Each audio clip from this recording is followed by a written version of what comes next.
நண்பா இதை பார்த்துன்னே உங்களுக்கு என்னன்னு தெரிஞ்சிருக்கும். ஆமாங்க, இதுக்கு பேரு போல்ட். இது பார்த்தீங்கன்னா சீலிங் பேனையும் பைப்பையும் ஜாயின் பண்ணுறதுக்கு யூஸ் பண்ணுற போல்ட். இந்த போல்ட் ஏன் இப்படி தேஞ்சிருக்கு அப்படிங்கிறத பற்றி தான் இந்த வீடியோவில் பார்க்க போகிறோம்.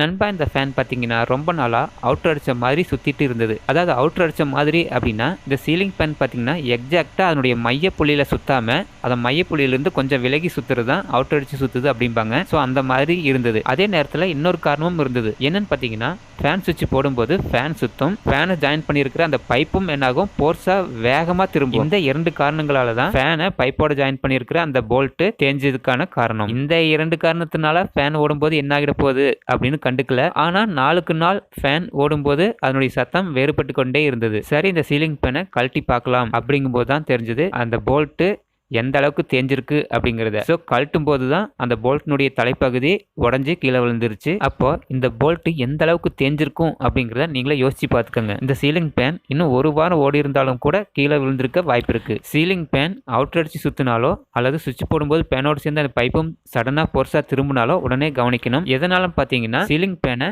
பைப்போட போல்ட்டை யூஸ் பண்ணி ஜாயின் பண்ணியிருப்போம். இது அவுட் அடிச்சு சுற்றும் போது என்ன ஆகும், ஃபேனில் வைப்ரேஷன் அதாவது அதிர்வு கிரியேட் ஆகும். அந்த அதிர்வுனால சீலிங் ஃபேனையும் பைப்பையும் ஜாயின் பண்ணியிருக்கிற போல்ட்டில் உராய்வு ஏற்படும். இந்த உராய்வுனால கொஞ்சம் கொஞ்சமாக தேய ஆரம்பிக்கும். இதை கவனிக்காம விட்டுட்டோம்னா போல்ட்டு சுத்தமாக தேஞ்சிரும். இதனால ஃபேன் கீழே கலண்டு விழ வாய்ப்பு இருக்கு. இதை தவிர்க்க என்ன செய்யணும்னா சீலிங் ஃபேனில் பேரிங் நல்ல கண்டிஷனில் இருக்கா அப்படிங்கிறத செக் பண்ணிக்கணும். அதுக்கப்புறம் ஃபேனை சீலிங்கில் பொருத்தும் போது கண்டிப்பாக புஷ் யூஸ் பண்ணுங்க. அப்போதான் ஃபேன் சுவிட்ச் போடும்போது ஃபேனோட சேர்ந்து பைப்பும் போர்ஸாக வேகமாக திரும்பாது.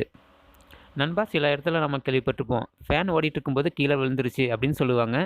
ஸோ அது இந்த காரணத்தினால கூட இருக்கலாம். அதே நேரம் போல்ட்டில் நட்டை போட்டோன்னே லாக் பின் கண்டிப்பாக போட்டுறணும். நண்பா உங்கள் ஃபேனும் இதே மாதிரி ஓடிட்டு இருந்துச்சுன்னா கண்டிப்பாக கழட்டி செக் பண்ணி பாருங்கள். மீண்டும் வேறொரு வீடியோவில் சந்திக்கலாம். நன்றி, வணக்கம்.